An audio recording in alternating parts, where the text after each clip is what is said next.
Gavrilov Posad is a small town somewhere in Great Russia, known to but a few.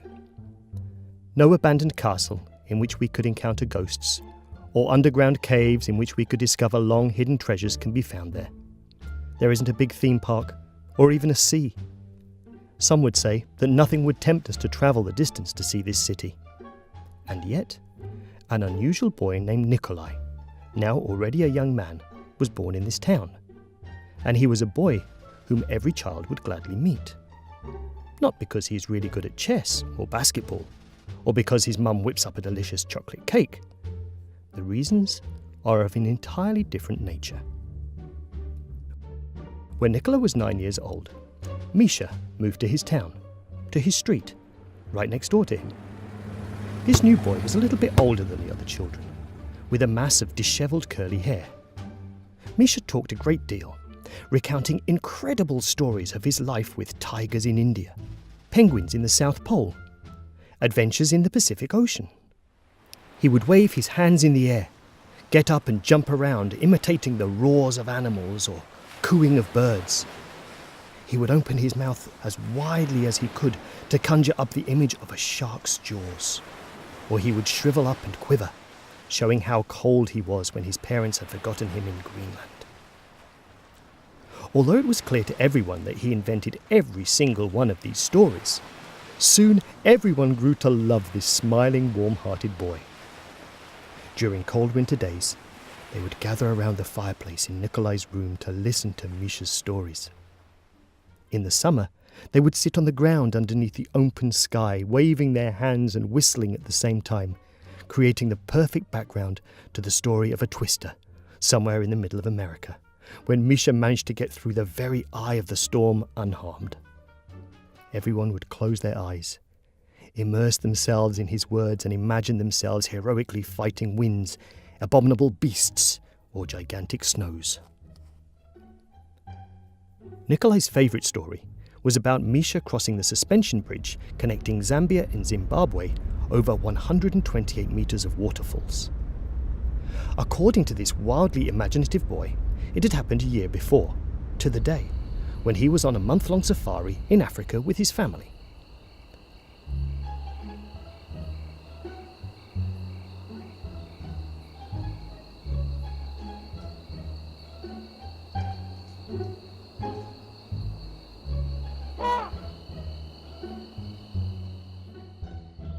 One day, just before the end of their vacation, they had planned a day trip to Victoria Falls.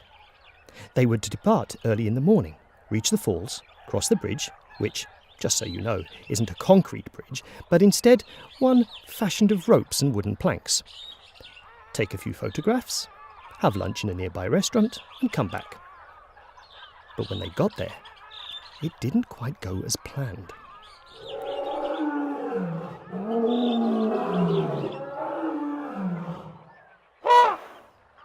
On the very same day, an entire zoo was to be moved from Zambia to Zimbabwe, carefully treading over the planks.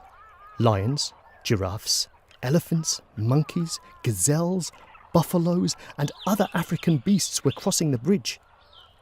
Misha waited patiently for a while, but when it became clear to him that he wasn't getting any younger, he squeezed into the line between the zebra and giraffe when his parents weren't looking, and slowly headed across the bridge. He eased forward, one foot in front of the other. It was so high up he couldn't even look down. He was looking at the zebra in front of him, trying to count its stripes as he gingerly felt the planks beneath his feet. He already regretted not waiting for his mum and dad, but the end of the bridge wasn't far. Just one more step. 2, 3. The zebra crossed with all 4 hooves on the ground. At long last, Misha took a step to reach solid ground. But at that moment, the bridge started to shake. The giraffe behind him neighed loudly. The boy turned and saw the wretched animal, its hind legs hanging from the bridge. She must have missed a plank. The giraffe was barely hanging on, with its front legs bent at the knee over the ropes. It was clear it wouldn't be able to hang on for more than a few seconds. With its eyes wide, it looked pleadingly at Misha. He was its only hope. The boy didn't think twice. He took the giraffe by the left ear and started pulling. He pulled and he pulled while the giraffe waved its legs in the air, and bit by bit, imagination by imagination, they found themselves on the other side of Victoria Falls. They were both on solid ground. It looked as if nothing at all had happened. Only the giraffe's ear was swollen and red. Nikolaj played this scene many times in his mind, over and over again. Sometimes he would save the giraffe, or sometimes an elephant, and he was the hero of the day. He had learnt, of course, that despite their long necks, giraffes don't actually have vocal cords, and so they can't make sounds at all. He had read in an encyclopedia that Victoria Falls really existed in Africa, between Zambia and Zimbabwe. It also said that they were called the Smoke That Thunders, and yet there was no mention of the suspension bridge. Still, that wasn't so important. One morning, Nikolaj got ready for school. He came out of his front yard, and as he turned to close the gate, he stopped dead in his tracks. In front of Misha's house, there was a car chock full of suitcases. Some were even strapped to the roof of the car, and plenty of boxes could be seen through the rear glass. Misha's dad was putting a padlock on the door, while his mum went through her bag, probably making sure that she had brought the most important things, and the boy was looking down the street forlornly. "I'm moving," he said when he spotted Nikolaj. "Dad got a job in Moscow. That's where I'll be living from now on." "But how?" exclaimed Nikolaj.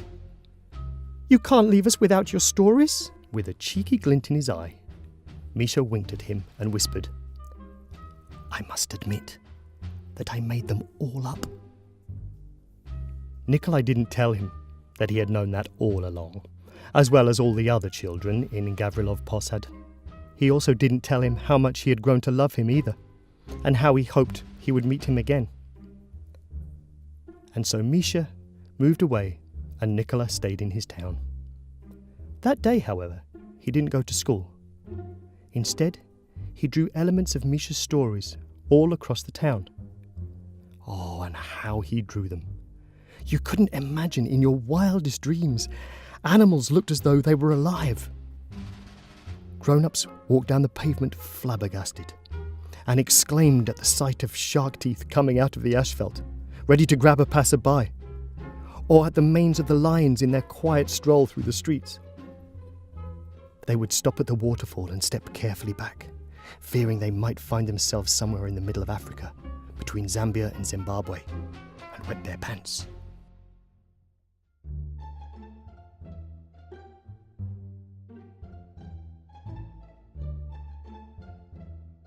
Nikolaj Arndt, Russian artist and painter, was born in Gavrilov Posad in 1975. He lives in Germany and takes part in numerous festivals where he draws exceptionally realistic 3D pictures. When you observe his animals, you get the feeling that they're standing before you in the flesh, not unlike watching 3D films at the cinema. If you want to see just how unusual his work is, look it up online. It's unlike anything you have ever seen before.